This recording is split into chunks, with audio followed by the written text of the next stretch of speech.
Grace Brewster Murray Hopper was an American computer scientist and United States Navy Rear Admiral. In 1944, she was one of the first programmers of the Harvard Mark I computer and invented the first compiler for a computer programming language. She popularized the idea of machine-independent programming languages, which led to the development of COBOL, one of the first high-level programming languages. Owing to her accomplishments and her naval rank, she was sometimes referred to as Amazing Grace. The U.S. Navy guided missile destroyer was named for her, as was the Cray Xe-6 Hopper supercomputer at NERSC.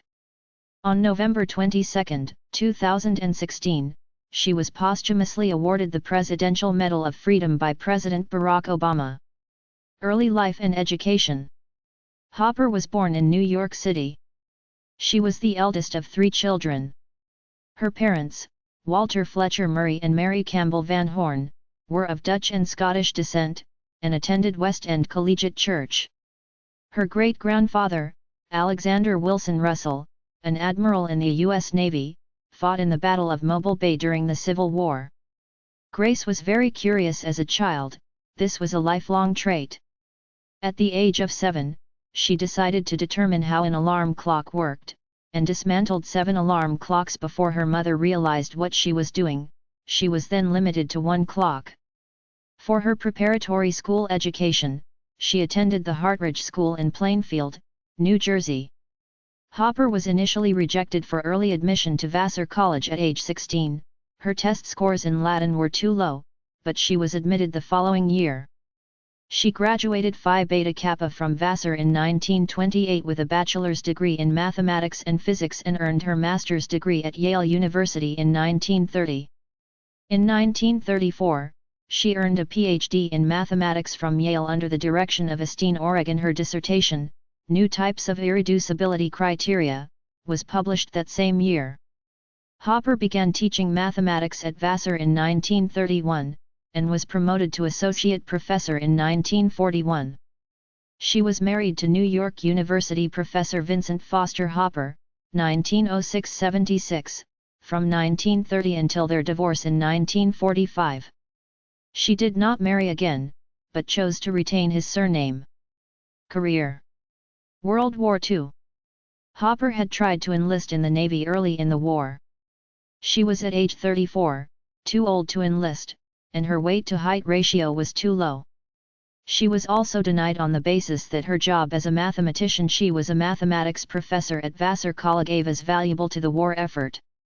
During World War II in 1943, Hopper obtained a leave of absence from Vassar and was sworn into the United States Navy Reserve, one of many women to volunteer to serve in the waves. She had to get an exemption to enlist. She was below the Navy minimum weight of. She reported in December and trained at the Naval Reserve Midshipmen's School at Smith College in Northampton, Massachusetts. Hopper graduated first in her class in 1944, and was assigned to the Bureau of Ships Computation Project at Harvard University as a lieutenant, junior grade. She served on the Mark I computer programming staff headed by Howard H. Aiken. Hopper and Aiken co-authored 3 papers on the Mark I, also known as the Automatic Sequence-Controlled Calculator. Hopper's request to transfer to the regular Navy at the end of the war was declined due to her advanced age of 38.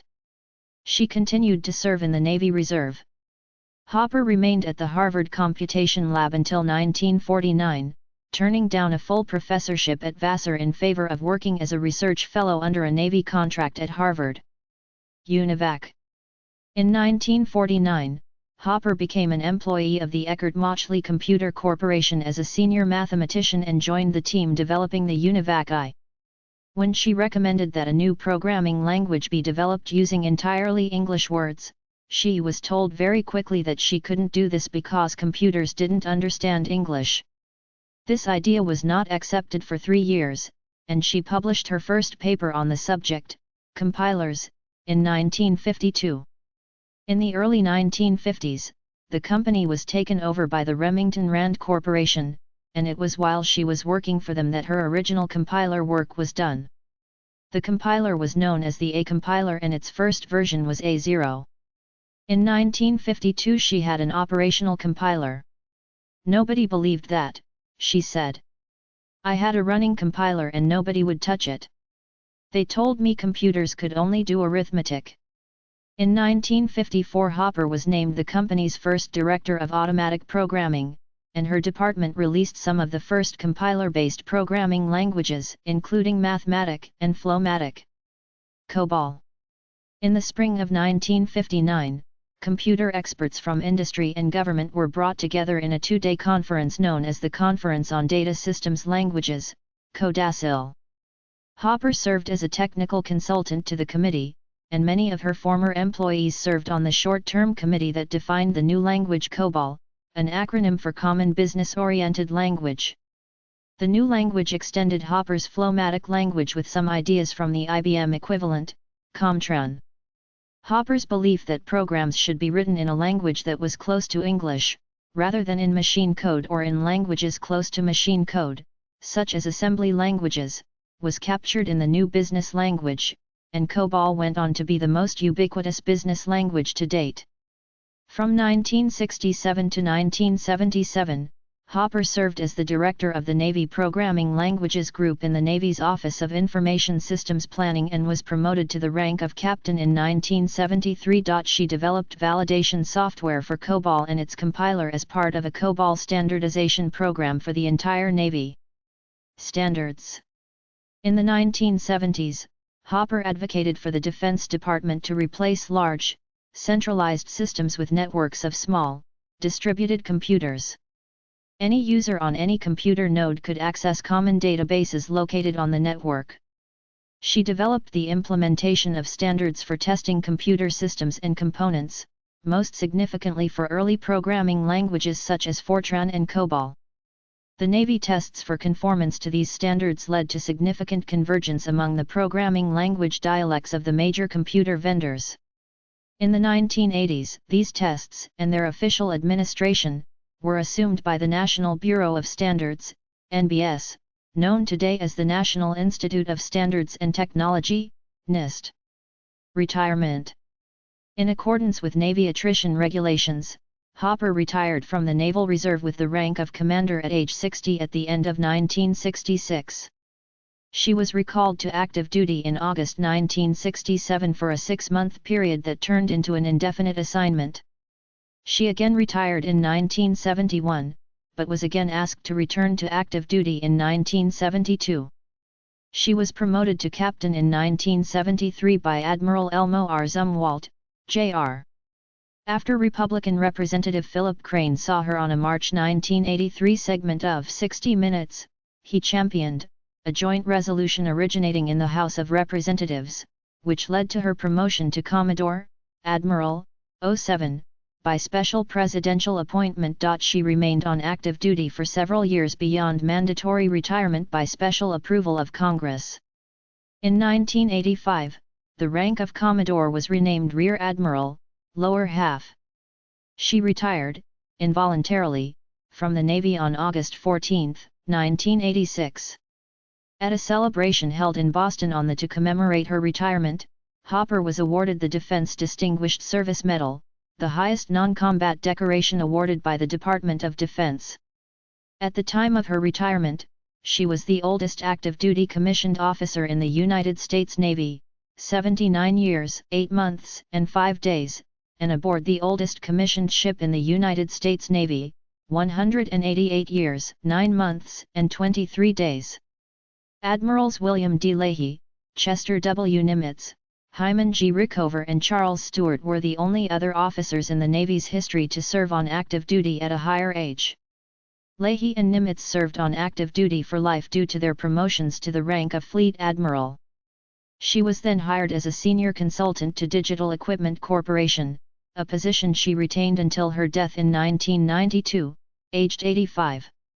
Her primary activity in this capacity was as a goodwill ambassador, lecturing widely on the early days of computers, her career, and on efforts that computer vendors could take to make life easier for their users.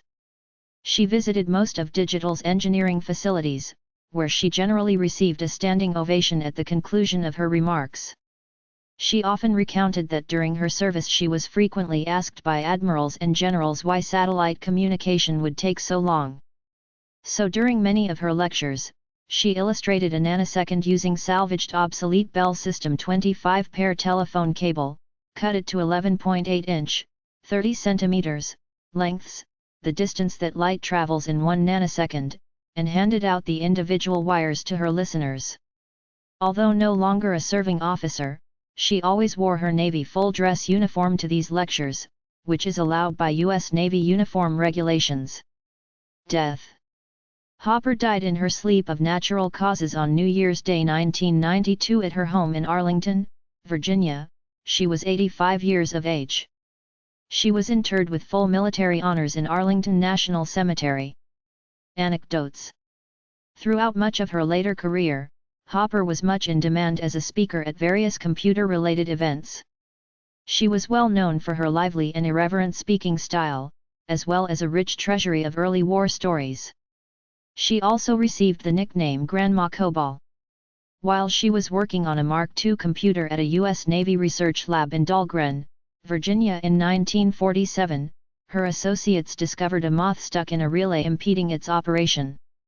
While neither Hopper nor her crew mentioned the phrase debugging in their logs, the case was held as an instance of literal debugging, perhaps the first in history. The term bug had been in use for many years in engineering. The remains of the moth can be found in the group's logbook at the Smithsonian Institution's National Museum of American History in Washington, D.C. Grace Hopper is famous for her nanoseconds visual aid. People, such as generals and admirals, used to ask her why satellite communication took so long. She started handing out pieces of wire that were just under 1 foot long, 11.80 inches, the distance that light travels in 1 nanosecond. She gave these pieces of wire the metonym nanoseconds. She was careful to tell her audience that the length of her nanoseconds was actually the maximum speed the signals would travel in a vacuum, and that signals would travel more slowly through the actual wires that were her teaching aids. Later she used the same pieces of wire to illustrate why computers had to be small to be fast. At many of her talks and visits, she handed out nanoseconds to everyone in the audience, contrasting them with a coil of wire nearly 1,000 feet long, representing a microsecond. Later, while giving these lectures while working for DIS, she passed out packets of pepper, calling the individual grains of ground pepper picoseconds. J. Elliott described Grace Hopper as appearing to be all Navy, but when you reach inside, you find a pirate dying to be released.